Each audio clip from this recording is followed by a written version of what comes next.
Hello friends, in the second part of the discussion, Professor Payal Nagpal will talk about the poem particularly in the specific sense, and it's a poem that sets a new trend. Such poems were not written in the early 20th century, and maybe this is a kind of pioneering effort on the part of T.S. Eliot.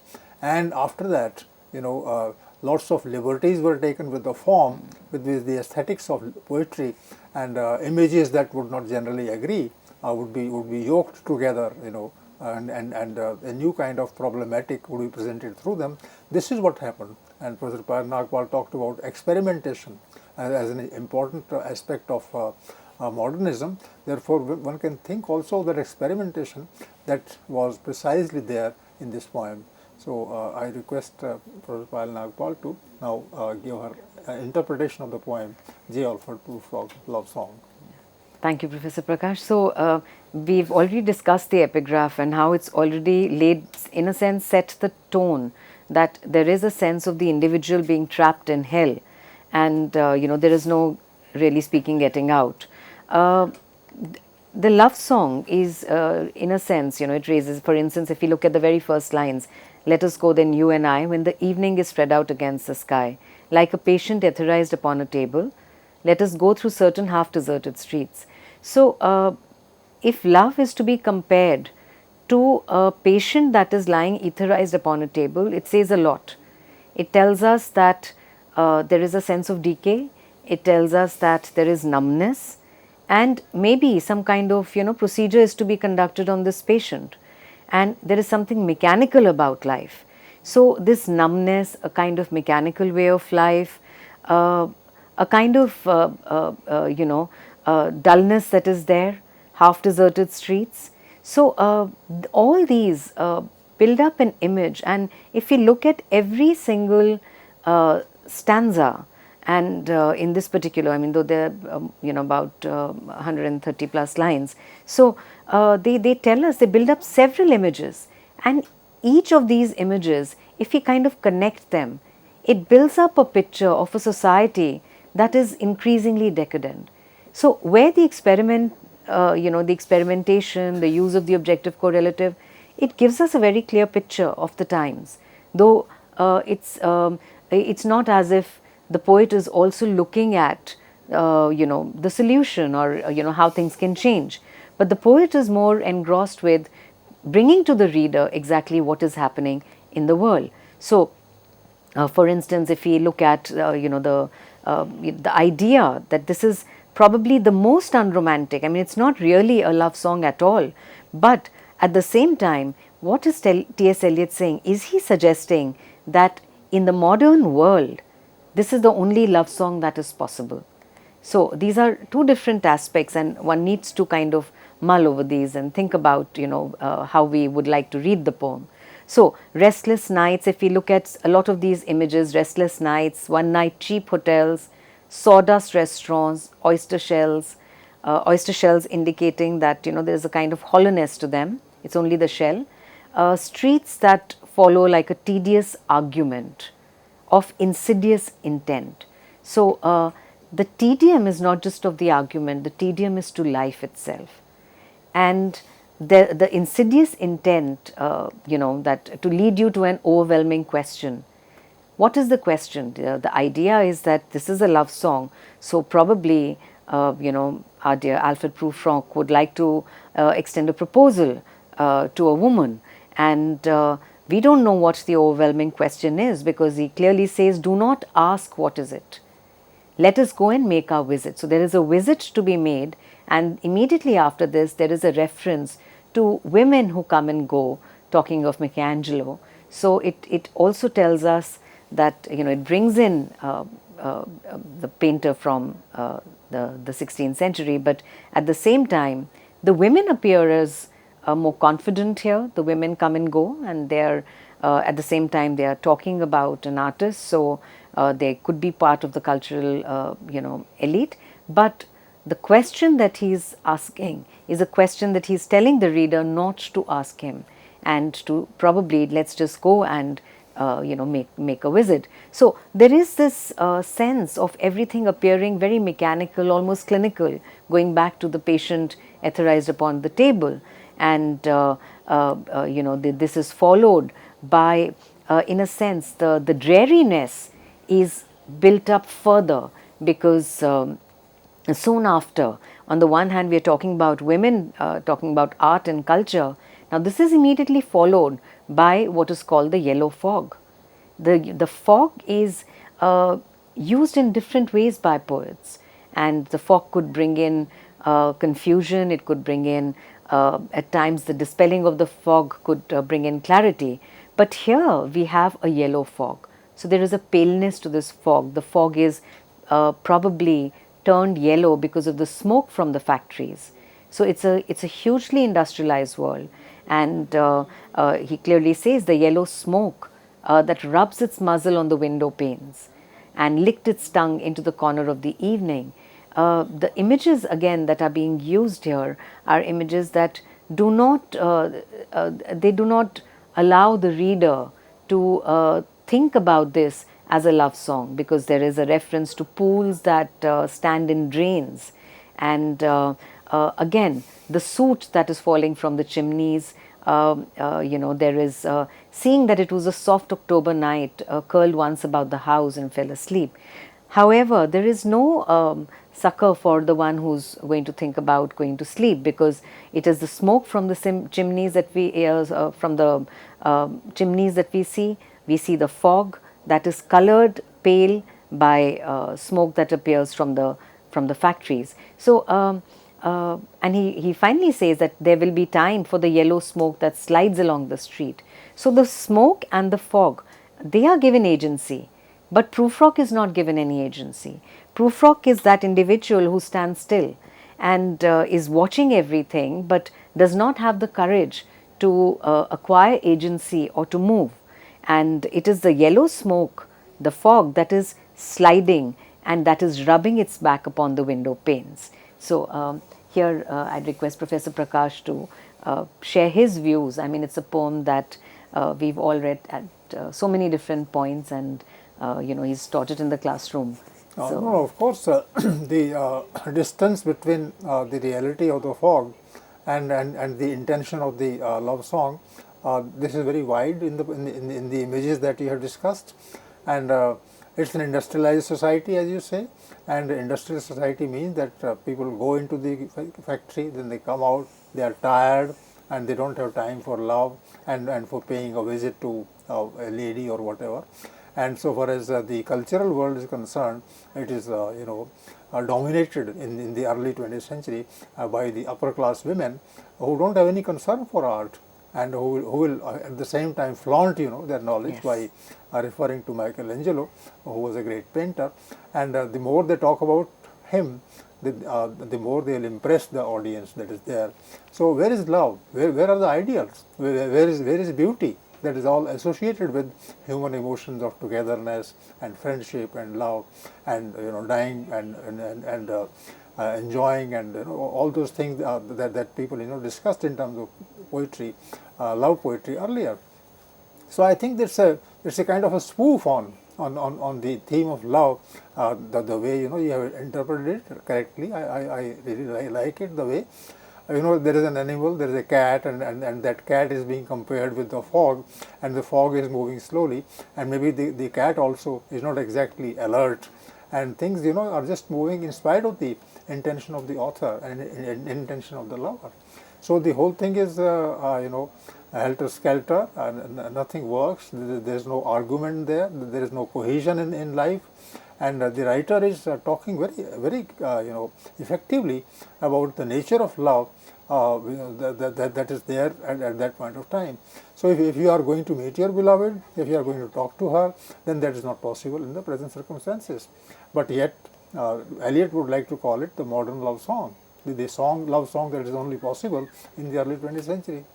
And also to kind of get back to the point that there is the indication is because in the room the women come and go talking of Michelangelo is something, it's a refrain throughout the poem. Mm-hmm. So throughout the love song. So which also means that, on the one hand, of course, he's showing them as he's very critical of these women who are, obviously they belong to the elite because, they are very casually with a very cafeteria sort of approach, just walking by and discussing. But at the same time, Prufrock is probably thinking of speaking to a woman who belongs to that social, section. So that I think is again something. It's telling of the times and of the aspirations Which means there is of love. there is a positive reference, there is a negative, Negative reference. reference. And the two are so well connected with each other that the writer cannot say anything for certain. Yes. And this is what is happening in the poem. Professor Payal Nagpal, I would like to also raise the question of versification in the previous lines, the lines that you quoted. There is a long line and there is a short line. But if you measure it, and the critics have already pointed it out, you definitely would have seen that. It's a blank verse, but a blank verse which is broken is somewhere in the middle, and do not ask what is it, and let's go and pay our visit. And this is the kind of wit that is there in it. But then the whole thing is empty. Yes. It's a kind of wordplay. And that wordplay is being flaunted as something that will finally capture the idea of love, which is not there. Yes, the wit is there. In fact, a kind of, if one were to use the term, a kind of blank humor is also there. Blank because it's not dark in that sense. It's not gory, the humor. But it is blank in a certain sense because there is, the term I think is so beautifully played out in the first couple of lines, which is etherized. And everything, it just shows a kind of numbness. And his Prufrock's inability to approach anyone, his inability to experience that emotion is indicative of the way in which love has decayed in the times. And though of course the modernists would pit themselves against the realists of the 19th century particularly, but one can see that in the novels of Balzac or even Flaubert, we see how love is gradually just deteriorating. That sense, that understanding of an emotion between human beings is now deteriorating and is decaying. And this decay has reached such a level that the decay now defines the emotion. And that's what T.S. Eliot is kind of bringing to us. And bringing to us in a way that, the wit is important because it doesn't make it heavy for us to, understand and absorb these lines. The point that I would like to raise in this connection would be whether what is the difference between a realist critique of something that is there in Balzac or in Flaubert, and the kind of critique that T.S. Eliot is showing of the same thing, of love, for instance, or human association, or feelings, or emotions. Now, where is the difference? That is it a critique, or it is something else? Because Eliot doesn't seem to be directly intervening in the situation and saying this is wrong, leave it, which Balzac would be saying, which this person is saying. So it's not critiquing; it's just showing a kind of helplessness. Balzac doesn't show helplessness. Yes. There's a kind of power there. There's a kind of passion there. So is it in Flaubert. That is what realism was. But here it is something more, or something different. Yes, absolutely. I completely agree with you. The reason I made the comparison with Balzac was the two are, of course, separated not only by a century, but the styles are totally different. But to identify that this decay actually at the social level has started setting in the 19th century. Yes. And Balzac and Flaubert and other writers of the 19th century have mapped this particular decay. And even the romantics in a very subtle way have also kind of shown it, but that's not their primary emotion, as you rightly pointed out. And also Balzac is, there is hope, there is optimism, but here we don't see that hope or optimism, and we see a world where as I mentioned, that decay defines everything. Social living is defined by this kind of decay that has set in the society. Would you call it fatalism then in the 20th century? That nothing changes and things remain the same and they will be repeated, and human beings will become more and more weak. So actually fatalism, yes, is a problem within modernism and is a problem there. But the reason, this is only a very personal response to T.S. Eliot's poetry. I also appreciate T.S. Eliot's poetry for connecting what is happening, not just at the social level, but at the emotional level. He's using the individual to show what is happening in the society and in the world by and large. So for that, I think especially the poems of the early period are to be valued for this reason. That yes, there is a kind of stasis. More than fatalism, I think Eliot's early poetry is defined by stasis. That there is the movement is very little. I mean, we're talking about the fog here, rubbing itself against the window panes and so on. But there will be, if you look at the next couple of lines where he says, there will be time to prepare a face to meet the faces that you meet. So everything is tedious. He spoke about tedious argument, but here modern living itself has become tedious, where each day you have to, it's almost like adopting a persona so that you can present that face and meet other people. So I think the word that I would want to use in this context would be of stasis and a kind of numbness that is there. So in the next couple of lines, he's only talking about there will be time to murder and create, which means that things have to be done away with completely, and only then can something be created. No action is really speaking possible, and time for you and time for me. And we know that time meant was a very important trope for the modernist writers, be it Virginia Woolf, James Joyce, or T.S. Eliot. The whole Bergsonian notion of time breaking up, and time not being linear and moving in different patterns, which is why he says time for you and time for me, and time yet for 100 indecisions. The stasis, the level of stasis in society is so high that there are no decisions to be taken. One only arrives at indecisions. So there are visions, there are revisions, and why? Before the taking of a toast and tea, which means that even something as basic as, taking the toast and tea is something that the individual is kind of, overthinking. And this is because the society has somewhere become very incapable of taking any action. I mean, in that sense, it's barren, this kind of world. So there are a lot of references, and here we also understand T.S. Eliot's own references to and understanding of the metaphysical poets, because there are references to other poems like Andrew Marvell's To His Coy Mistress, where, and indeed there will be time where in one of the poems To His Coy Mistress, he says, had we but world enough in time. So this is the correct line, and but this, kind of love is no longer possible. So which is why there is a delay. There is a kind of procrastination that, okay, fine, later and later and later, but we never arrive at that. But in the metaphysical poets, it's the here and the now, that, the love and the beloved are together. So there are references to the Bible here, time to be born, a time to keep silent, and so on. So there will be time, then he asks, to wonder, do I dare?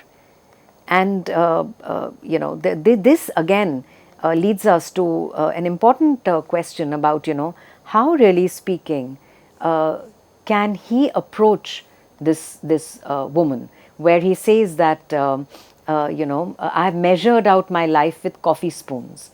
So this again, it's the life is now being understood in terms of the minutiae. So what do you think about this? I would like to, even guess, and would take your help to guess it. What is the age of, would be the age of Alfred Prufrock at the time, the poem is presenting him? I think he would be in his mid-40s. 40s, that's the sense that I want. And he already has, had measured out his life in coffee spoons. And he's not sure about the lady, whether he's going to meet her, whether she would oblige, or whether it's worth doing that. So there are lots of doubts about it.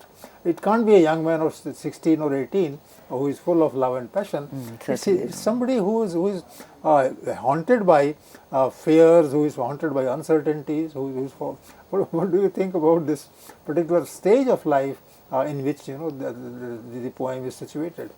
Yes, certainly. I would agree. The sense that one gets is that Prufrock is somebody who's probably been in his 40s, and he's looking at life like this, and his complete inability to approach the woman is played out here.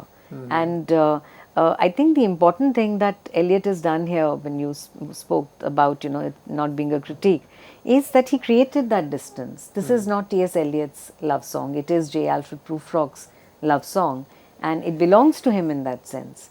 So that creates a certain kind of distance. This is an important distance. point you made. So which means it's actually a dramatic poem, Yes, a dramatic it is. monologue. It is a dramatic monologue. Somebody is asked to come in front of the audience and is playing out his role. Yes. As a lover who doesn't know who to love and why. Yes.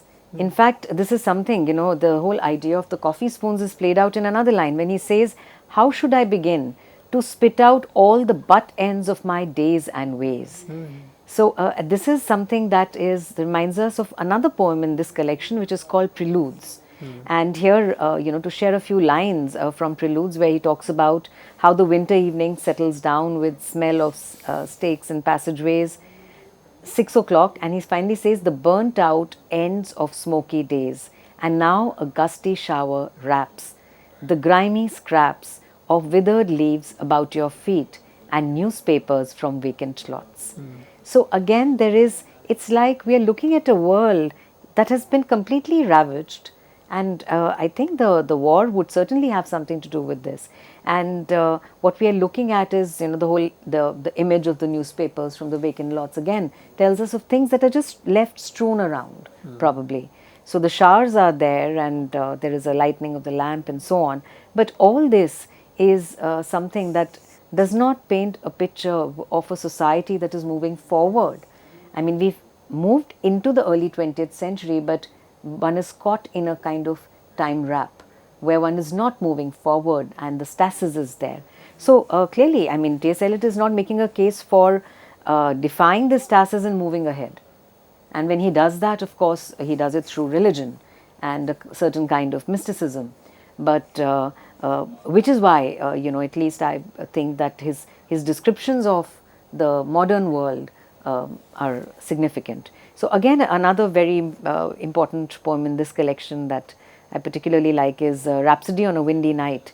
And again here, 12 o'clock along the reaches of the street, held in a lunar synthesis, whispering lunar incantations, dissolve the flaws of memory and all its clear relations, its divisions and precisions. Again, he talks about a street lamp, fatalistic drum. Midnight shakes the memory as a madman shakes a dead geranium. So this again, it paints a picture of everything that is, it's barren, it's gone, it's lost. And at the same time, we need to keep in mind the fact that T.S. Eliot does not present, there's a lightness to it. He does not present this poem as imposing because he's called it a love song. And so at one level, one can also almost laugh at it and, think what really this poem is all about. How can this be a love song? But when we read it in the context of the times, then, the movement is, it really is arresting. So, to almost look at the last parts of this particular poem, he talks about perfume from a dress. He talks about, shawl draped on the woman's arm. So he's almost like stalking her is what, and that's the sense one gets, but does not have the courage to go and approach her. So this kind of, it's barren sexuality also because he's unable to kind of approach her. And he says, "I should have been a pair of ragged claws scuttling across the flows of silent seas." So this again, these are lines, similar lines from Hamlet are there, and Hamlet is a very, very important person, I think, brought in this particular poem when he says that, I'm no Hamlet, right? He says, "No, I'm not Prince Hamlet, nor was meant to be. I'm an attendant lord, one that will do to swell a progress, start a scene or two, advise the prince, no doubt, an easy tool, deferential, glad to be of use." So why does he say that he is not Prince Hamlet? And Hamlet is known for, the indecision to be or not to be. And here he says he's not even reached that particular space. He's just an attendant lord. So he keeps himself. Numerous references to Shakespeare's plays are there in this particular poem. And in fact, that's the interesting part. The poem can be read in two ways.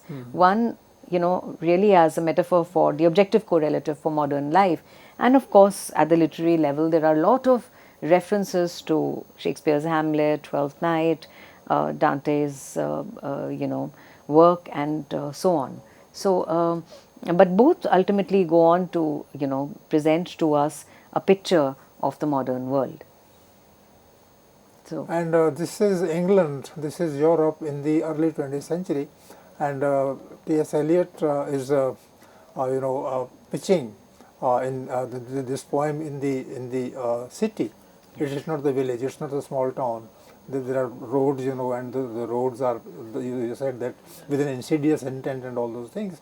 So, which means that the life has been finally confined to the stuffiness of the city, and there's nothing outside it. Something like that. Yes. So Eliot, has he consciously chosen the cityscape and talked about the lack of, we have used the word stasis to present the stasis that is there in the cities and cities of Europe, not of Africa, yes, not of India. Not of India. Yes, I think it is deliberate. In fact, finally, he equates Prufrock with the fool. So he says that, at times indeed almost ridiculous, at times the fool. But then he says, I grow old, I shall wear the bottoms of my trousers rolled. So this sense of growing old is that time is passing. It's very Bergsonian. Time is passing and yet it is not passing because, the stasis is there. One of course sees something like this in Waiting for Godot a few decades later. Again, keeping in mind the fact that it's written in the post-Second World War scenario. So we see the same scenario. Same scenario. So we see, and I see the connections, in these two works for that matter. So he's, he's talking about, he's probably, balding. He says, "Shall I part my hair behind, and do I dare to eat a peach? I shall wear white flannel trousers and walk upon the beach. I've heard the mermaids sing. I do not think that they will sing to me." So yes, it's also somebody who's kind of, aging, but who's not moving ahead in time. So a lot of these, the ending in that sense is very significant, where he says that we have lingered in the chambers of the sea by seagulls wreathed with seaweed red and brown. The human voices wake us and we drown.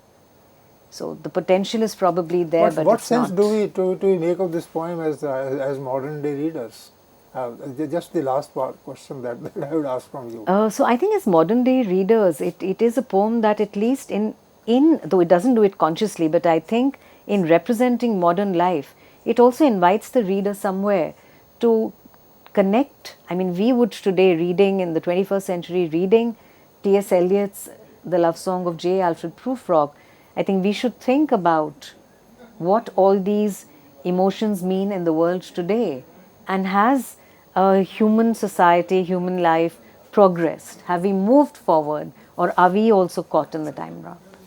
I think that's a good question to raise at the end of the discussion, that we still don't have any direction, but some kind of direction is to be found out. And Dr. Payal Nagpal has already presented this argument in all its complexity. The poem belongs to the early 20th century, but it makes sense in the 1940s and 50s. She made a reference to Beckett, and it makes sense also in our own time, where most of us, or at least a large chunk of the population that we have, just doesn't know where to go, which direction to take.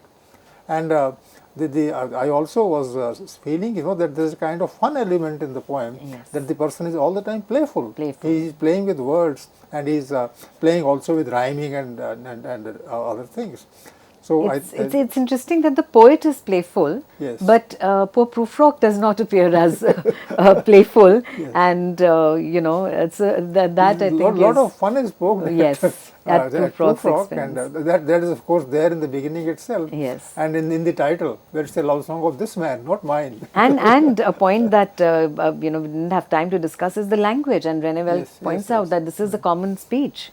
So friends, at the end we say that this is an important poem from so many different angles. It's a dramatic poem, it's about a persona, and that persona is quite easily identifiable. It's a man who is growing old and just doesn't know which direction to take.